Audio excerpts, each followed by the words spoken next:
A confluence of shortcomings, including misunderstandings, eventually led to the release of full NRIC numbers on an accounting and corporate regulatory authority platform last December. According to a panel chaired by the head of civil service, there was no malicious or deliberate wrongdoing. But appropriate action, including performance reviews, will be taken against officers and leaders involved. Now, the panel's report and findings have been accepted by Prime Minister Lawrence Wong. Now, in the 36-page report, the panel identified 6 lapses that led to the incident. Nadirah Zaidi tells us how those occurred in a timeline of events. The situation began when the Smart Nation and Digital Government Office, or SNDGO, started reviewing the policy on the use of NRIC numbers. This took place in August 2022. In September the next year, an official memo was sent to agencies telling them to stop using NRIC numbers for authentication in new cases. Several months later, ACRA proposed to display only partial NRIC numbers in its people profile document, but it later decided not to proceed after a reminder from SNDGO about the new policy direction and feedback from users on the need for corporate transparency. In July, MDDI issued a directive for public agencies to immediately cease any planned use of masked NRIC numbers. This included, for example, new business processes or digital products. The panel identified shortcomings here.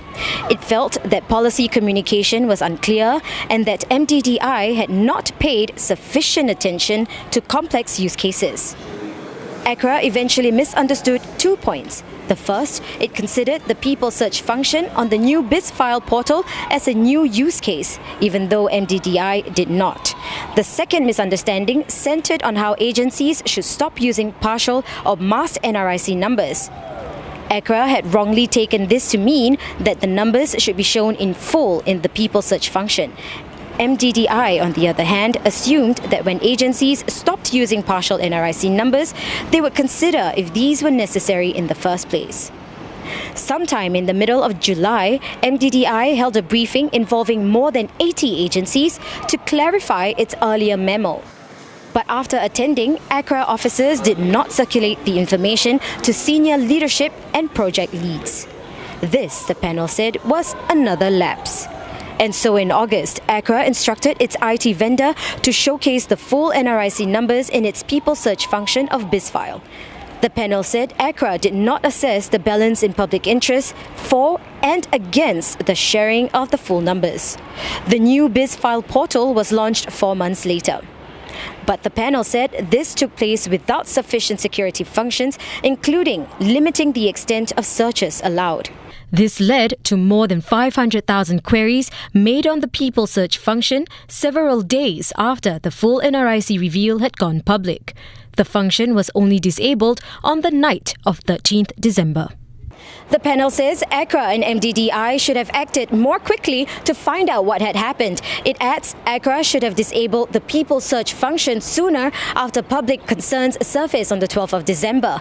The panel also took issue with the way agencies work together and public communication on the correct use of NRIC numbers. ACRA and MDDI have laid out immediate steps following the findings and recommendations from the panel's report.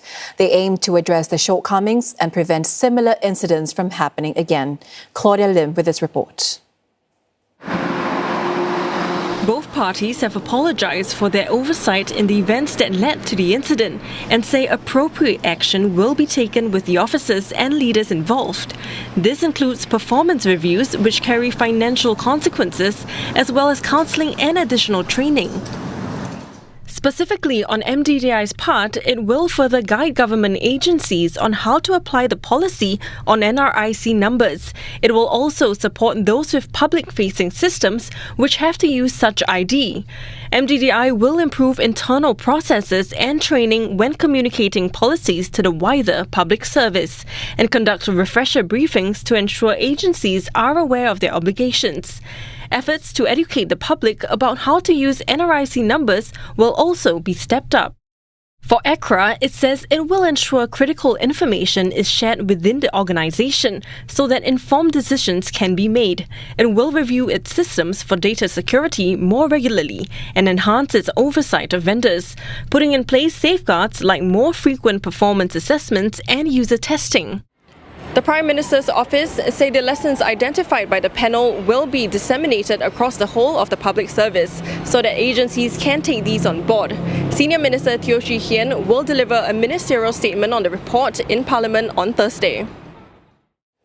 PM Wong has accepted the findings of the review, including the shortcomings and learning points identified. He says the report sets out key lessons for the public service. Now, these lessons will be taken to heart. He also says the government will improve its processes and strive to do better moving forward.